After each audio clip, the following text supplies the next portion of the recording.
मोदी को मिला राम मंदिर का श्रेय तो विपक्ष बेचैन। संजय राउत से हजम नहीं हो रही बीजेपी की ये उपलब्धि।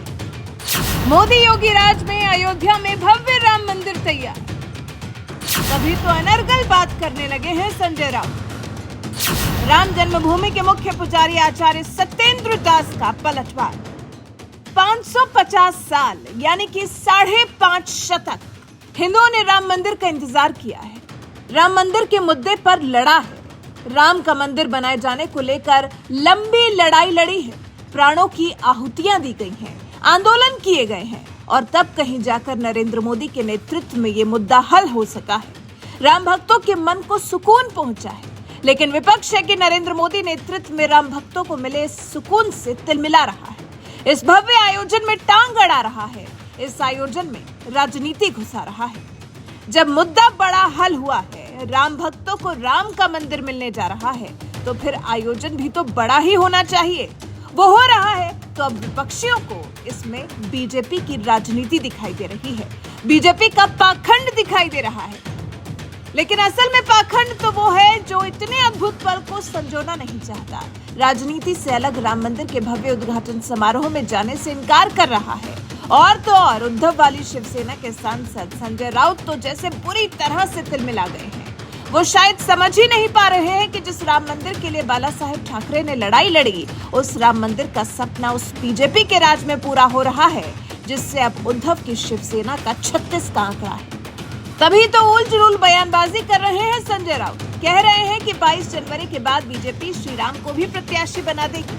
अब संजय राउत के इस तरह के बयान पर उन्हें जवाब भी बीजेपी से नहीं मिला, बल्कि राम जन्मभूमि के मुख्य पुजारी आचार्य सत्येंद्र दास से मिला है, जिन्होंने साफ कहा है कि संजय राउत को बहुत दर्द है और वो दर्द व्यक्त नहीं कर सकते हैं, इसलिए भगवान राम को इसमें घसीट रहे हैं। सुनिए आचार्य सत्येंद्र दास ने कैसे संजय राउत की उल जुलूल बयानबाजी पर तंज कसा है। देखिए, संजय राउत जो कहा करते हैं, इतना दर्द है उनको जो ये कार्य प्रधानमंत्री जी कर रहे हैं, और जिस राम के सहारे से ही उन्होंने सत्ता, भगवान की कृपा से उनको सत्ता मिल गई है भाजपा को, इसलिए उनको बहुत दर्द है, वो दर्द व्यक्त नहीं कर सकते हैं, इसीलिए भगवान राम को राजनीति में घसीट रहे हैं और कह रहे हैं उम्मीदवार भगवान राम को भी किया जाए। भाजपा की यही एक ही बचा है कि उम्मीदवार किया जाए।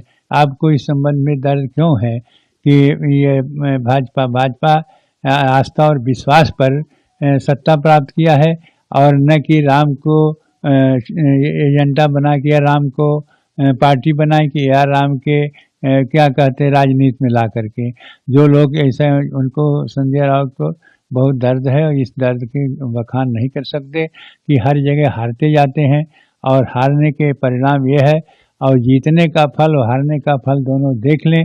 जो राम जी को नकार दिया है वो हार गया है, जो राम जी को स्वीकार कर लिया है और उन पर आस्था और विश्वास रखा है वो आज सत्ता में है।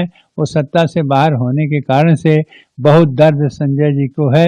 आचार्य सत्येंद्र दास ने कह दिया है कि जिसने राम को नकार दिया उसे सत्ता ने नकार दिया और जिसने राम को अपनाया है उसके पास आज सत्ता है। और इसी बात का संजय राउत को अफसोस है, इसीलिए इस तरह की बयानबाजी कर रहे हैं। वैसे भी ये तो भगवान राम का नाम राजनीति में घसीटने की पराकाष्ठा है। ये काम खुद विपक्ष कर रहा है और नाम बीजेपी का लगा रहा है, जबकि बीजेपी तो 550 साल से जो रामलला तिरपाल में बैठे थे, अब उन्हें अपना स्वयं का जब मंदिर मिलने जा रहा है तो उसकी खुशी मना रही है।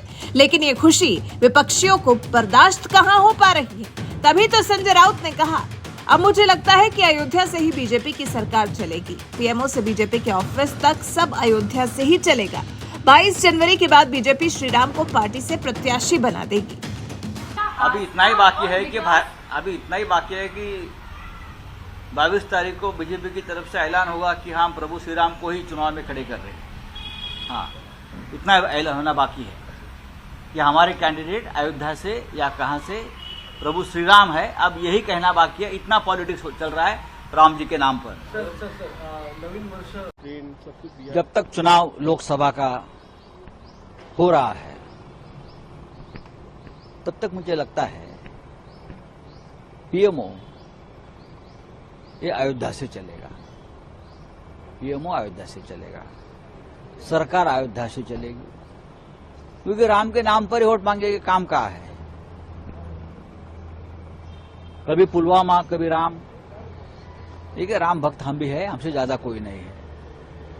हमने भी उस राम मंदिर के लिए हमारा खून, त्याग, बलिदान हमारे पार्टी ने सब कुछ दिया है। लेकिन इस प्रकार की राजनीति इस देश में न कभी पहले हुई थी, ना होगी। बयान सुनने से तो लगता है जैसे आचार्य सत्येंद्र दास के मुताबिक दर्द तो संजय राउत को काफी बड़ा है, धक्का तो संजय राउत को काफी बड़ा लगा है। शायद संजय राउत समझ नहीं पा रहे हैं कि बीजेपी ने ये जो राम मंदिर बनाकर तैयार कर लिया है, इसकी तोड़ कैसे निकालेंगे। जो लोग कहते हैं कि बीजेपी ने कोई काम नहीं किया, वो अयोध्या जाकर कम से कम बीजेपी के इस काम को ही देख लें, जो उन्होंने भगवान राम का मंदिर बनवाकर खड़ा कर दिया, राम भक्तों का 550 साल पुराना सपना साकार कर दिया। नहीं तो इससे पहले तक तो इस एक मुद्दे को लेकर राजनीति ही होती रही। अब बारी है जब 22 जनवरी को रामलला असल में अपने भव्य राम मंदिर में विराजमान होंगे। वैसे भगवान राम को लेकर संजय राउत ने जिस तरह से उनका नाम राजनीति में घसीटा है और आरोप बीजेपी पर मढ़ा है, और उस पर जिस तरह से राम जन्मभूमि के मुख्य पुजारी आचार्य सत्येंद्र दास ने उन्हें जबरदस्त जवाब दिया है, इस बारे में आपका क्या कहना है? कमेंट कर अपनी राय हम जरूर बताएं।